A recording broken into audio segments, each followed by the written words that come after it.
Empecemos por esto de cuando el presidente Lasso pretende hacerse el gracioso. ¿Tenemos el video, compañeros, por favor?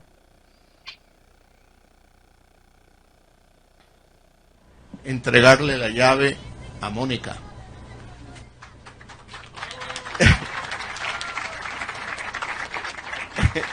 Cójala. Pero cójala, pues.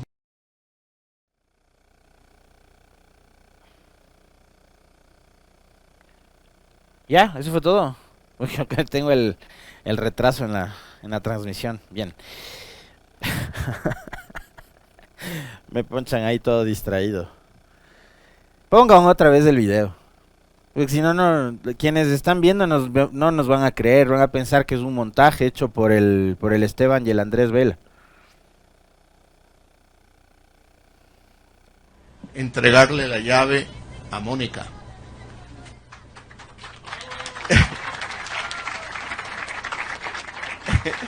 Cójala. Pero cójala, pues. Entregarle la llave a Mónica.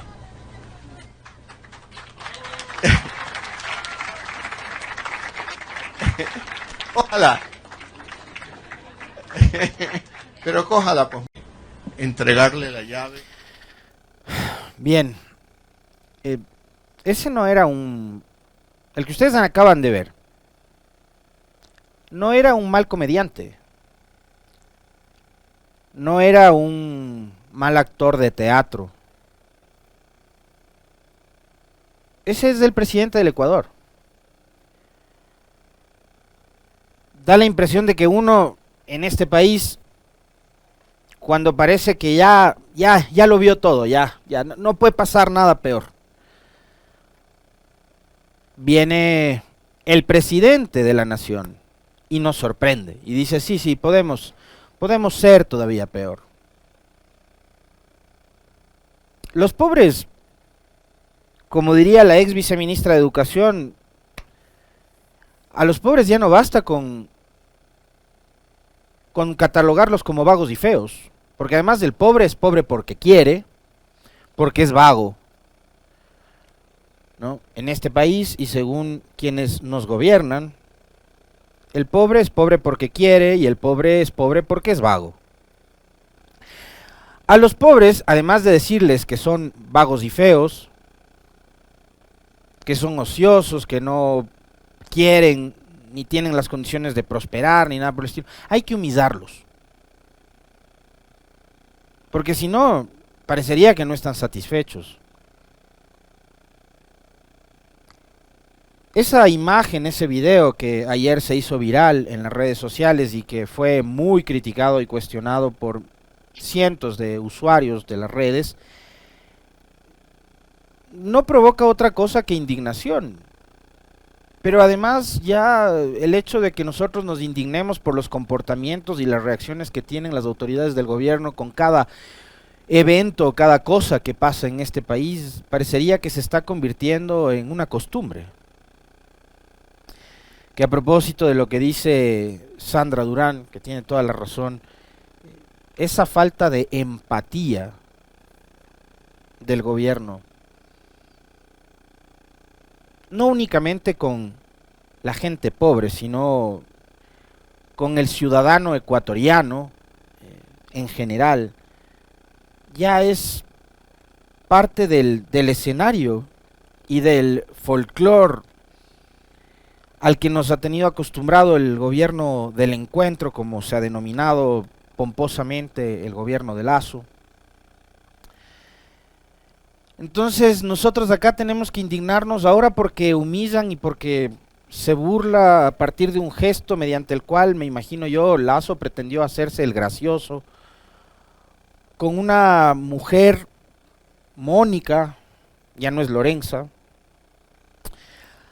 a quien le iba a entregar simbólicamente las llaves de una casa, ¿no? Ahí está ustedes viendo en imágenes la fotografía. En sus cuentas de redes sociales el presidente Lasso decía, hacemos la entrega de 80 viviendas más, ahora aquellos ciudadanos que más lo necesitan en Delec y Marcabelí tienen un hogar. Así es como más familias ecuatorianas tienen un lugar seguro y con espacios recreativos para vivir en comunidad. Digamos, si nos quedábamos con la fotografía en donde está Lazo posando con niños y donde se ven las estructuras de las viviendas que habrían sido entregadas a 80 familias, yo hasta ahí les digo, me quedo tranquilo, porque sí está bueno que 80 familias cuenten con un techo, seguro además, para vivir. Y ojalá no sea únicamente una entrega simbólica, sino que esas casas en realidad pasen a servir y a ser propiedad de estos ciudadanos que además muy amablemente y de forma muy colaborativa han apoyado al presidente Lazo y a su equipo de comunicación para posar en la foto. Pero ojalá no sea únicamente y mediante la burla la entrega simbólica de unas aves, sino la entrega real de las casas. Porque una cosa también es lo que estos gobiernos absolutamente demagógicos y politiqueros, y ahí voy a dejar de usar la palabra populistas, porque yo les decía el otro día que el populismo per se no es malo, porque además el populismo viene de lo popular. Y si usted hace una actividad populista porque cumple los deseos del pueblo, creo que está bien. Pero otra cosa es ser un politiquero y además de politiquero, mentiroso y demagogo. Ahí creo que hay una diferencia gigantesca. Hay que establecer justamente esa diferencia en los conceptos que estamos utilizando, porque no podemos tampoco a partir de la etiqueta y del estigma terminar deslegitimando conceptos que dentro del campo de lo político y lo popular es y son absolutamente válidos. Exactamente, Sandrita, el populismo es la aceptación de lo que quiere, de lo que aspira el pueblo. Otra cosa es la politiquería, la demagogia y la mentira. Eso es totalmente diferente. Y esta imagen forma parte de los ya continuos y recurrentes, casi cotidianos, diarios, desatinos que comete el equipo de comunicación del gobierno nacional y del presidente Lazo.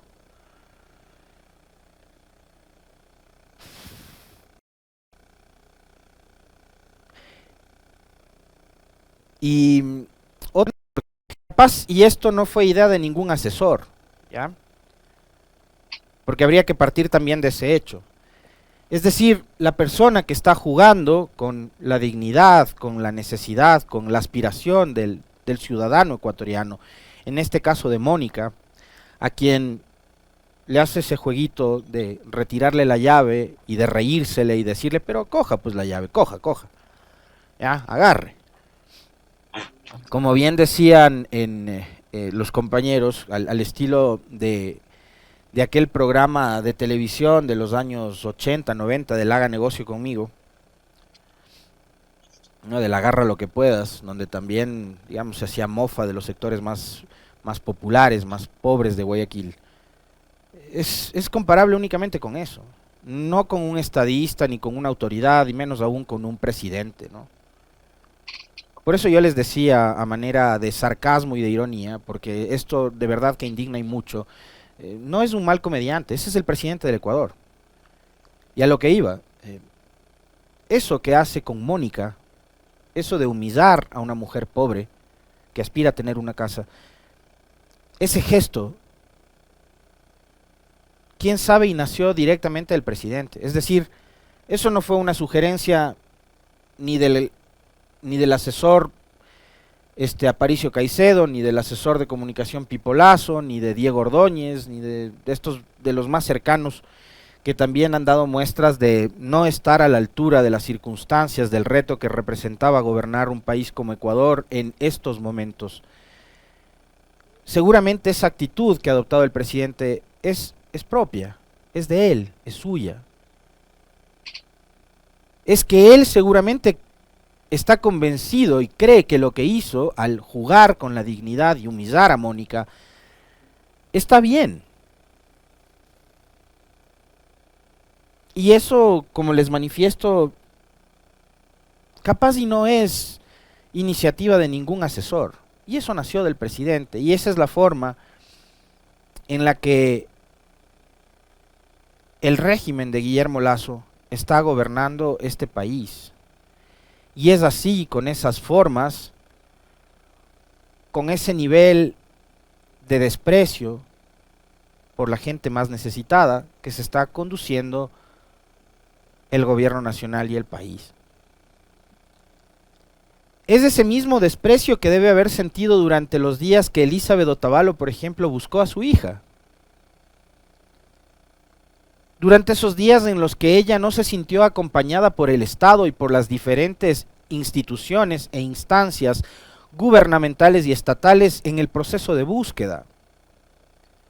Ese es, y debe ser claro, ese vacío que ella sintió cuando, y nos lo contó acá, que ni el presidente ni el vicepresidente de la República, porque sí vale la pena recordar, este país también tiene vicepresidente, está de viaje, por cierto. Porque para eso sí están, no se pierden una oportunidad de viajar.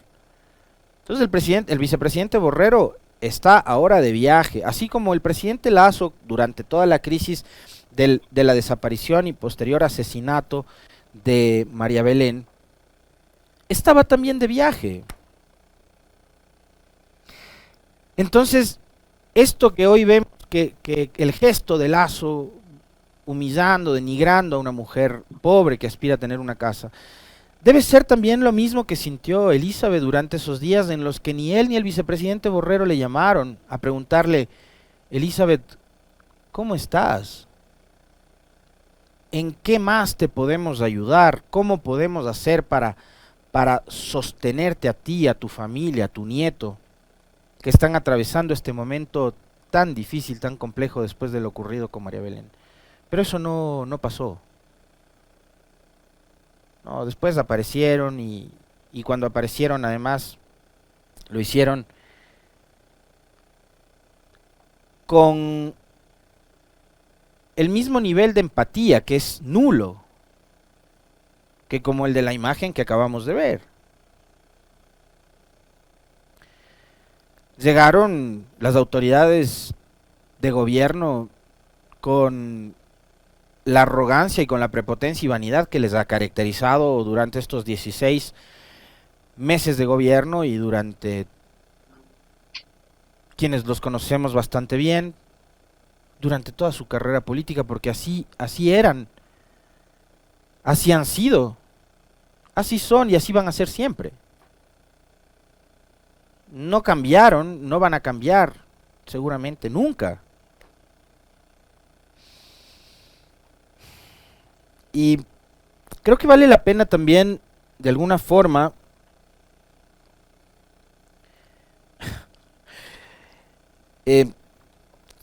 valorar y comentar con ustedes cómo en campaña, cómo a la hora de proponer candidatos, las organizaciones, los partidos políticos, nos venden a los ciudadanos estos empaquetados, bien armados, ¿no?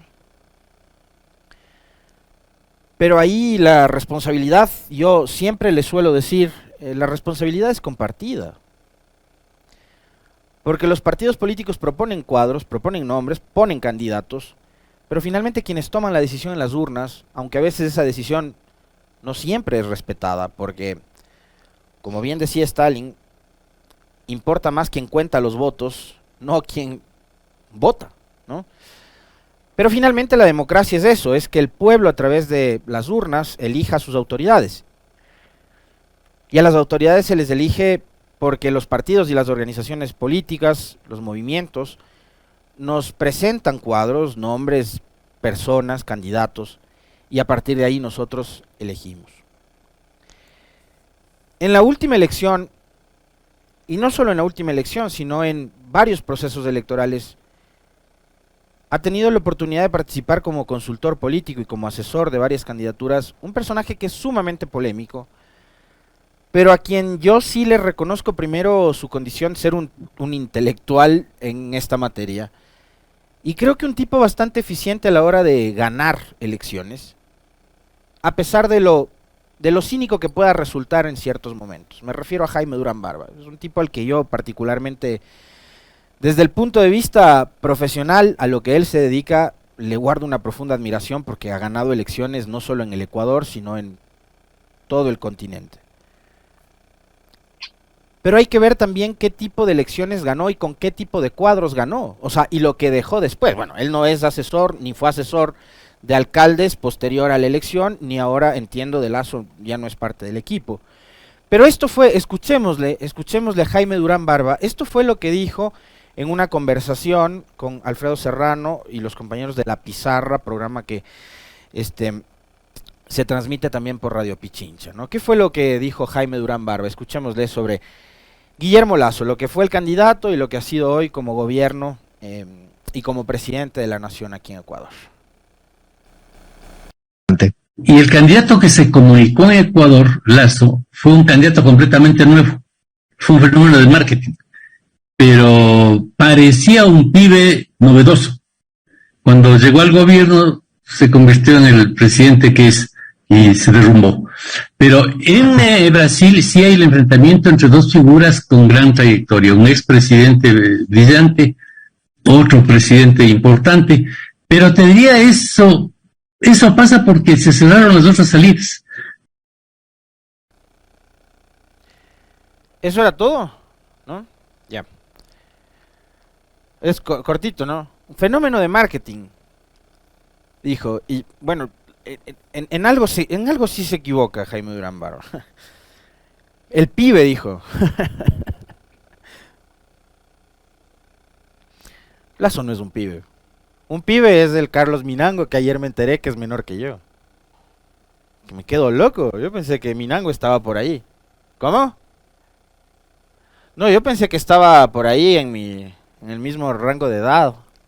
Nada, el Carlitos ha sido, él sí es un pibe, pero Lazo no es un pibe. Jaime Durán. ¿Quién más? El Pollo Ojeda. Claro, él es un pibe. Aquí estoy rodeado de pibes, ¿no? Pero Lazo ya no es un pibe, pues. Un pibe de 65 años. Lo que sí es que construyeron un buen producto. Lo empaquetaron en zapatos rojos, en pantalones verdes, rosados, amarillos. Ve, ahí está el pibe. Llegó el pibe, Meli. Y lo vendieron como la gran solución para el país. Lo mismo hicieron con otros candidatos a los que le subieron a monopatines, vistieron de viudas y cosas por el estilo, ¿no? Pero un buen tiktokero, un buen TikTok, un buen producto comunicacional, un buen tweet, qué sé yo, un influencer, no necesariamente termina siendo un buen administrador, o un buen gobernante, un buen político, incluso. Creo que habría que también reflexionar sobre qué es lo que están haciendo a nivel de consultorías políticas a la hora de construir esas candidaturas, porque digamos, el reto, claro, el reto de un consultor político en este caso es ganar una elección, lo logró. También ganó la elección y lo logró con Rodas en Quito, pero vayan a ver cómo está Quito hoy en día, ¿no? ¿Qué fue lo que pasó después de que Rodas ganó la alcaldía en esta ciudad? Creo que hay que construir proyectos que vayan más allá del producto este que nos vendan a través del TikTok. Lo que queremos es gente que sea absolutamente eficiente a la hora de gobernar, porque subirnos a una tendencia con un bailecito de TikTok está bueno para ese rato, pero la emoción del TikTok dura horas, probablemente días, pero un gobierno dura 4 años y un gobierno tiene en sus manos la responsabilidad de conducir los destinos de al menos, en el caso de Ecuador, 18 millones de almas. O sea, está bueno en las redes sociales ganar unos cuantos likes y unos retweets. Pero otra cosa diferente y otro nivel de responsabilidad es gobernar un país, garantizar la educación, la salud. Escuchábamos la nota que tengo entendido que la elaboró Denise, nuestra compañera de noticias, con respecto de el viacrucis por el que están atravesando los pacientes del área oncológica del HCAM. Y en ese caso, cuando se trata de pacientes que tienen cáncer, el acceso al tratamiento y el acceso a la medicina puede marcar la diferencia entre la vida y la muerte. Y esas medicinas ahora mismo no hay. Y no hay porque tenemos un gobierno que no está atendiendo los temas prioritarios. No está atendiendo los temas prioritarios. Entonces, una cosa está bien, está bueno ganar una elección, pero después de ganar la elección, el reto es gobernar un país, administrar un país, la economía, la salud, la educación. Y vamos 16 meses de un completo desmadre en el Ecuador. No se le puede llamar de otra manera. Es un desmadre lo que estamos viviendo. Es un desastre. Y muchos de ustedes seguramente coincidirán conmigo con que el haber pasado lo que pasamos con Lenín Moreno nos hacía creer que no podía ocurrir nada peor, que no podría venir nada peor. Bueno, este país nos está demostrando que pueden pasar, sí, cosas peores todavía. Y hay que estar preparados nomás, ¿no? Se nos va acabando el tiempo. Apareció nuevamente Patricio Carrillo, el ex ministro del Interior. En su cuenta de Twitter, ayer a las casi 21 horas, publicaba lo siguiente. ¿Y por qué me voy a referir a esto? Porque justamente estamos llegando ya al límite del plazo que estableció el presidente Guillermo Lasso para que la Policía Nacional y la Fuerza Pública ubique al asesino de María Belén Bernal, a Germán Cáceres, quien continúa prófugo. Ayer Patricio Carrillo en su cuenta de Twitter decía: en Ecuador, corrupción, sistema político esclerótico, justicia ausente, narcotráfico, economía crítica. Para ciertos devotos de ilustres ausentes, la solución: más juicios políticos. Se convencen que lo disfuncional es un ministerio con 5 meses de creación o un trueque interesado. Bueno, la inseguridad no nace indudablemente con su ministerio, con el ministerio que estaba a su cargo, general Carrillo, pero usted asumió la responsabilidad de conducir desde marzo hasta estos días la seguridad de este país y no tuvo éxito. La persona menos indicada para cuestionar lo que está pasando o ha pasado históricamente con el tema de la seguridad en este país seguramente es usted. El país durante estos 16 meses de gobierno y sobre todo en este último año está viendo cómo se están casi duplicando el número de muertes violentas en relación al año 2021. Ayer con dolor veíamos imágenes de una madre a la que le propinaban 15 balazos afuera de un establecimiento educativo en Guayaquil después de dejar a uno de sus hijos en la escuela. Terminó herida también la rectora. Obviamente la señora, después de 15 tiros, perdió la vida, ¿no?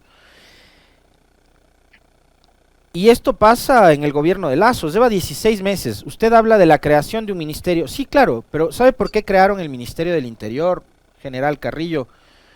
Que parece que a ratos también nuestras autoridades y ciertos ecuatorianos pierden la memoria. El Ministerio del Interior existía hasta mayo del 2017. Cuando llegó Moreno, cerró los ministerios coordinadores, entre esos el Ministerio Coordinador de Seguridad, y terminó fusionando a la Secretaría de la Política con lo que era el Ministerio del Interior de esa época y creó ese monstruo enorme por recomendación de su mentora, general Carrillo, la señora Romo. Esa fue la que le dijo a Lenín Moreno, hay que desbaratar toda esta estructura que hizo Correa. ¿Por qué? Porque Correa nos cae mal, ¿no? Y como le odiamos a Correa, hay que desbaratar todo lo que él hizo. Entonces crearon el Ministerio de Gobierno, que era una cosa gigantesca, que se encargaba de los muñequeos políticos y también de la seguridad. Finalmente no abarcaba mucho, pero no hacían nada ni solucionaban nada, General Carrillo. Y eso fue obra de su mentora, de quien hasta el último de sus días en el Ministerio del Interior era una de sus principales asesoras externas, la señora Romo. Entonces el Ministerio del Interior lo crearon como la gran solución, a pesar de que ya existía en el gobierno de Correa, y decidieron cerrarlo por politiqueros. Porque no les importaba la seguridad del país. Porque lo que querían era cerrar todo lo que había abierto, creado, fundado, construido Correa. Entre eso, el Ministerio del Interior. El juicio político que se le seguirá a Carrillo, obviamente la Asamblea tiene que hacer su trabajo, ¿no? Y si es que consideran que hubo incumplimiento de funciones y que Carrillo tuvo algún tipo de responsabilidad en el mal manejo de la seguridad y, por ejemplo, en todo lo irresponsable que fue el manejo del caso de María Belén Bernal, pues tiene que ser censurado. Ya no va a ser destituido porque obviamente no está más en el cargo, pero tendrá que ser censurado. Y usted tendrá que enfrentar un proceso político que es además una de las responsabilidades que le toca a todo funcionario público que asume esa condición, General Carrillo. Y que usted, cuando asumió el Ministerio del Interior, debe haber estado al tanto de que era sujeto de fiscalización y de control político por parte de la Asamblea. Si no le gusta esta Asamblea, si no le gustan estos legisladores, ya no es ni problema suyo ni problema nuestro, son los legisladores que tenemos. Esa es la Asamblea que tiene el país. Y ellos tienen la competencia de fiscalizar, en este caso usted, que es un exfuncionario, hasta un año después. Y tendrá que estar sometido. Y no únicamente al control político, sino también a lo que haga la justicia cuando lleve adelante las investigaciones y establezca los niveles ya de responsabilidad que en el ámbito penal